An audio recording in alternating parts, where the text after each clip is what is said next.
Olá, bem-vindo ao canal Política das Coisas.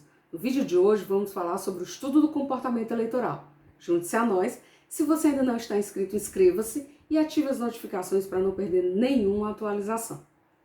Os estudos sobre comportamento eleitoral estão na fronteira entre a sociologia e a ciência política, mais precisamente na sociologia política, e são objeto de estudo desde o fim do século XIX, quando diversos autores começaram a voltar suas análises à organização de tipologias de modelos de explicação de voto.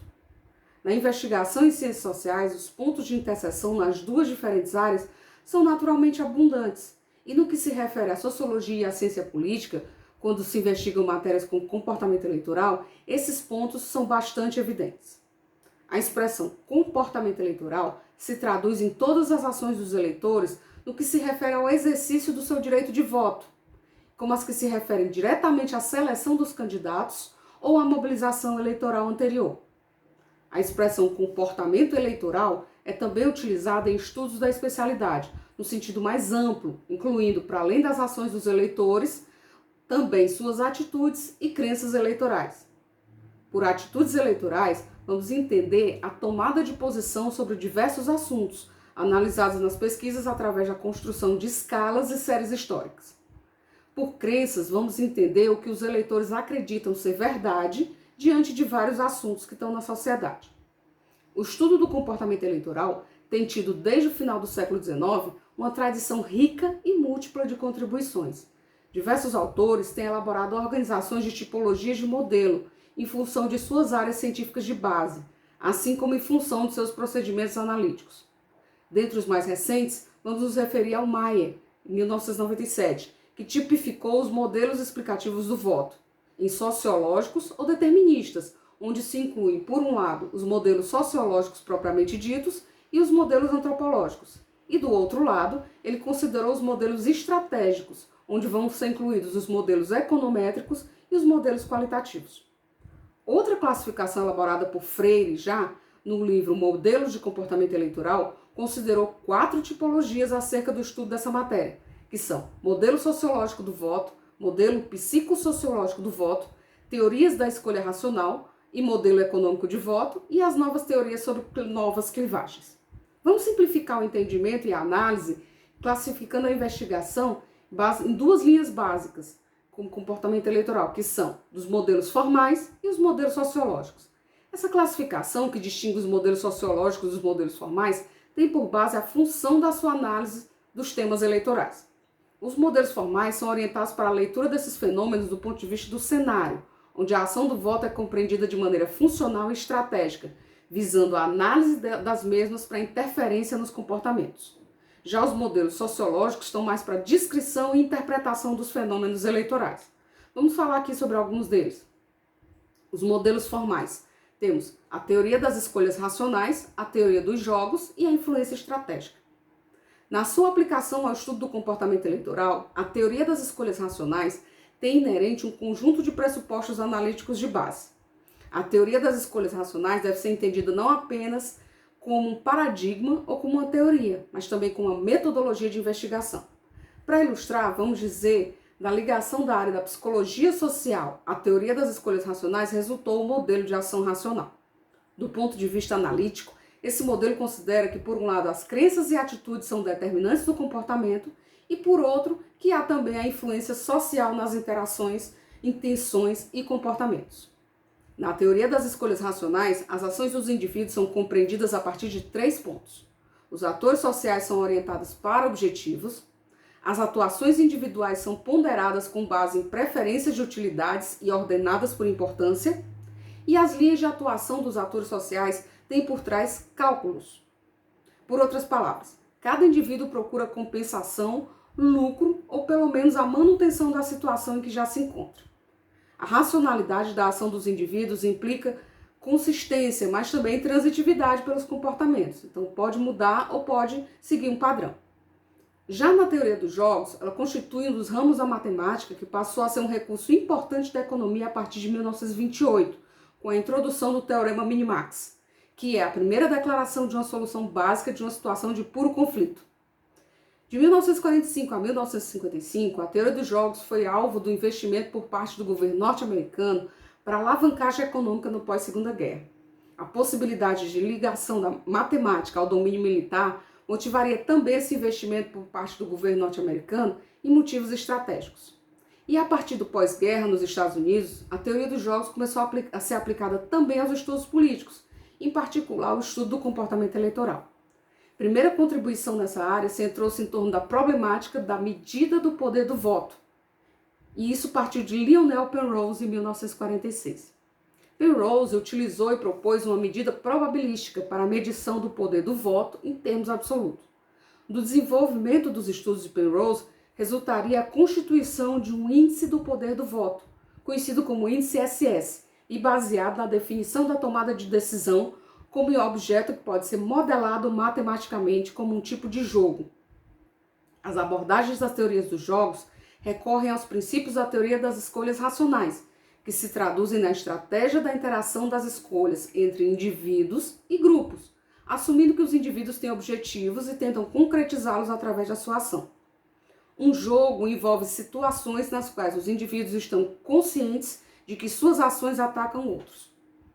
Por fim, vamos falar da escolha estratégica, que assenta na tomada de decisões ou ações com vista ao alcance de determinado benefício, tendo em conta o posicionamento de decisões ou ações de outros indivíduos. Os indivíduos, nesse caso, podem ser pessoas ou entidades coletivas. Essas foram as linhas básicas dos modelos formais. Vamos agora aos modelos sociológicos, alguns exemplos. O modelo da geografia eleitoral. Dentre os modelos sociológicos, vamos começar pelo modelo da geografia eleitoral. Geografia eleitoral constitui a área de análise que estuda a relação entre condições diversas de ordem geográfica, social, histórica, econômica e religiosa, inerentes a cada região, considerando também a direção ideológica e partidária dessa mesma região, tendo como base de análise a estrutura geográfica onde se encontram essas pessoas. A área da geografia eleitoral começou a ser desenvolvida na França a partir do final do século XIX.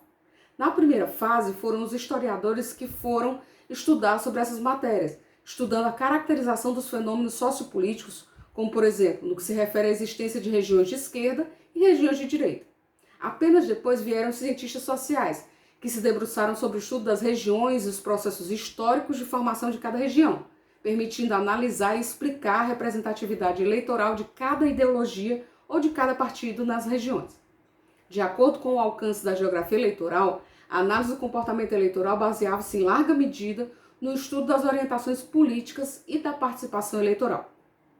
Rompendo com essa tradição histórica de análise, André Siegfried, em 1913, deu origem ao nascimento da geografia eleitoral propriamente dita na França. A diferença essencial entre Siegfried e os historiadores e cientistas que vieram antes se debruça sobre a escolha eleitoral. Ele se centrou na análise dos motivos. Ele estudou não apenas os resultados eleitorais de uma determinada região, mas também os motivos que caracterizavam as diferenças ideológicas entre grupos de cidadãos em cada área. O modo de povoamento, a posse de propriedade imobiliária, o tipo de habitação, o papel do clero e a classe socioprofissional constituíam aspectos básicos de diferenciação e de fundamentação da escolha eleitoral. O segundo e terceiro são os modelos sociológico e psicológico, mais conhecidos como Columbia e Michigan. Os estudos de comportamento eleitoral por meio de pesquisa de opinião pública tiveram origem nos Estados Unidos em meados da década de 40.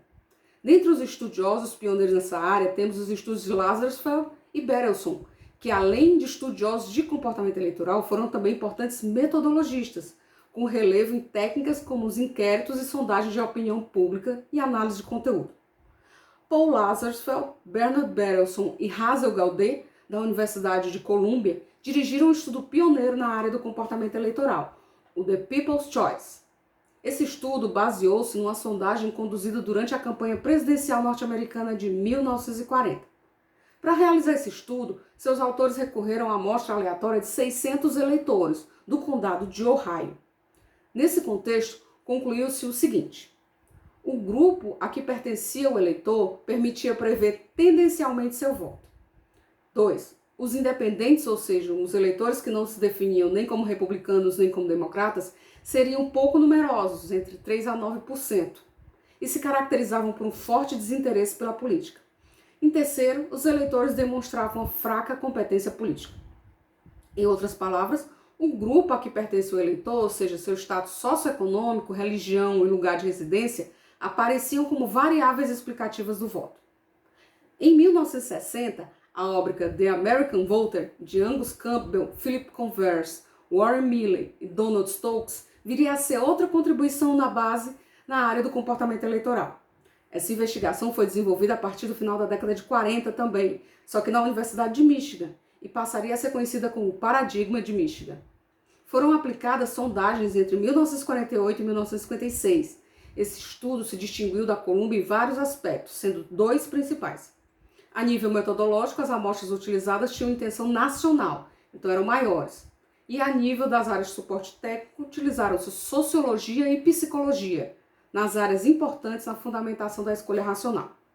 As principais conclusões já do paradigma de Michigan foram que, primeiro, a identificação partidária teria uma base essencialmente psicológica, ou seja, uma orientação afetiva em relação ao partido escolhido.